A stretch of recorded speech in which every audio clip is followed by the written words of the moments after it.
It ain't the left side or the right side, and it must be the FinSide. It ain't the left side. Thank you, Solo D. Welcome to another episode of On the FinSide here with Kat and Paul. Follow us on Facebook, Twitter, Spreaker, iTunes, YouTube, iHeartRadio, and Spotify. Check out our merch store on thefinside.threadless.com. We are breaking down the Dolphins' second first-round pick, offensive tackle from USC, Austin Jackson.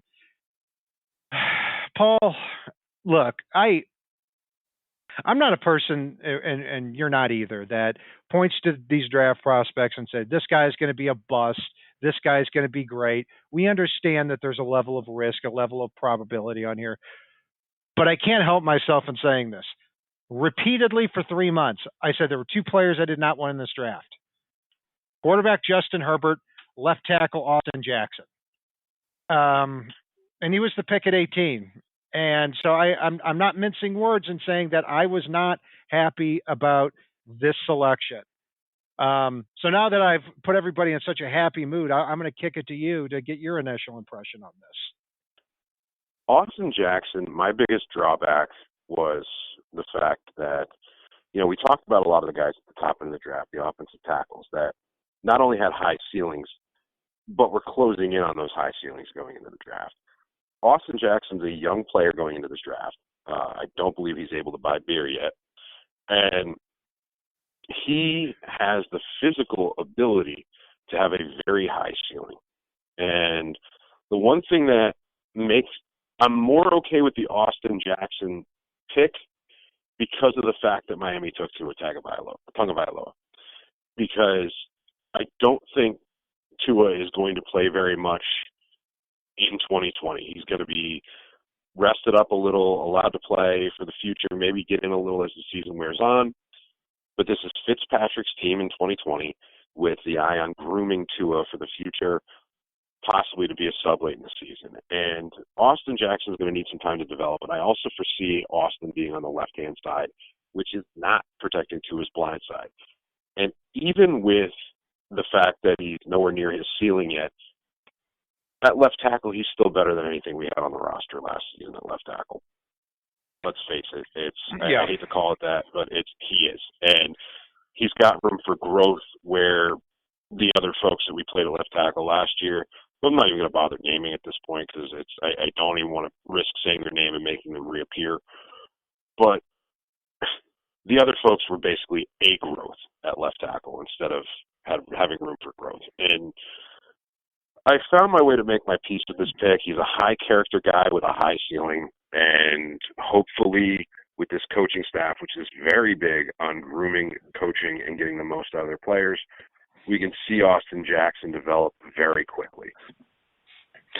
Well, let's go with the good side of this here is sometimes when the Dolphins draft a player and I don't like that player, there are two different ways that I go about it. Number one is, do they have the upside to prove me wrong? And with Austin Jackson in this scenario, absolutely he does. He's 6'5", 322 pounds. He ran a 5.07. He tested out athletically as one of the best players there at the combine. So Brian Flores is putting a lot of faith in him and his coaching staff's ability to get the most out of that position. And like you said, Paul, he's 20 years old. He also has a very, very strong work ethic and character. I mean, this is somebody who his sister needed I'm not sure the exact wordage, but bone marrow transplant or something to do with bone marrow. That's the exact verbiage. You nailed it. Oh, Don't man. doubt yourself here. Yeah, I shouldn't have doubted myself on that. But he's and then he still, I mean, typically it's a lengthy recovery period for him to come back, and he came back and played that year. And one thing that I kind of forgot throughout the process is that he played better as the year went on as he was continuing to recover. So that might be a little bit of a different story. But, I watched 4 games of his a couple of months ago right in a row. The first 2 were against A.J. Epineza of Iowa and Bradley and I of Utah, who fell dramatically in this draft. And he was destroyed by both of them. And then I watched a third game, and he was a little bit better. And then his fourth game, he looked really good. I can't remember who they played in that one. But, even though I'm big on upside, Paul, I have a big problem too when it comes to offensive linemen. I just want you to be able to pass the eye test and block the guy in front of you. It worries me that you get this guy in the building and you're going to have him mature physically. He's going to have to be completely redone technically, and then you hope that he can be a good blocker in 2 or 3 years. I don't know, risk wise, if that's something I'm interested in. Here's my thought on that process. Even given him having medical issues as part of his recovery, even having him be technically crappy at numerous times, he still played well enough to have been in the first round conversation throughout the entire process. And the hopefully cool thing, and I say hopefully cool, and you'll understand why, is we'll really get to see how well and how fast he develops, because you referenced that game against A.J. Epineza where he got destroyed last year. We're going to see him go up against Epineza twice a year. So we're going to know really quick if he's improved or not based on how he does in the exact same scenario against A.J. Epineza. Because AJ got drafted by the Bills. So, yeah, we'll get a very quick gauge and eye test for him as far as that goes. And who knows? This may be a scenario where he may not even end up being our left tackle because of the fact that we may end up having an absolutely loaded and stacked supplemental draft in July, depending on how this COVID-19 thing continues.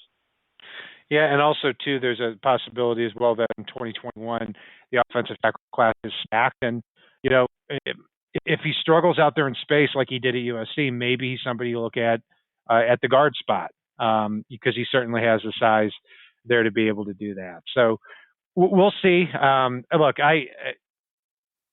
as far as a grade is concerned, I've got to give this grade a D, very simply because he was one of my least favorite players in the draft. I wish the Dolphins had gone in another direction. When Tristan Wirfs fell to 13, I was hoping the Dolphins would have traded up, even if they had to give away one of their second rounders in order to do it. That was not the case, and they ended up with Austin Jackson there at 18. Paul, what are you going to grade the pick? I'm going to grade it a B. I'm with you. I was really hoping and wishing and praying that Miami was going to come up to 13 to get worse, especially given the fact that, as soon as I saw that trade flash up on the screen from the 49ers, I'm like, we did it. We did it. Yes. And then it was the Bucks. So that was a little disheartening. But I will still give this grade a B. Even given all the issues that we've talked about with Austin Jackson from last year, he's still a drastic improvement over Jesse Davis at right tackle, let alone any of the crap that we streamed crappy left tackles last season. We streamed left tackles at the NFL level, one of the most important and underrated positions in football, and we streamed crappy players through it at left tackle. So he's an immediate improvement, even if he's not the guy that we both wanted. So I'm able to step back, look at the high ceiling there with him as well, and I can give it a B, but it has the potential to improve dramatically given the stuff we've talked about. And that will do it for our breakdown of new Miami Dolphins left tackle Austin Jackson from the University of USC. You can follow Paul and I on Facebook, Twitter, Spreaker, iTunes, YouTube, iHeartRadio, and Spotify. Be sure to leave us some comments. If you believe my grade was too harsh, which I'm sure a lot of you will, be sure to put that in the comments as well. Rip him to shreds, guys. Rip him to shreds. Let's do it. And if it's not on the right side and it's not on the left side, it is on the FinSide. Solo D, take us home. It ain't the left side or the right side, and it must be the FinSide. It ain't the left side or the right side, and it must be the FinSide. Listen, Dolphins fans across the land all tuning in to see what Brian Cat and Paul about to do.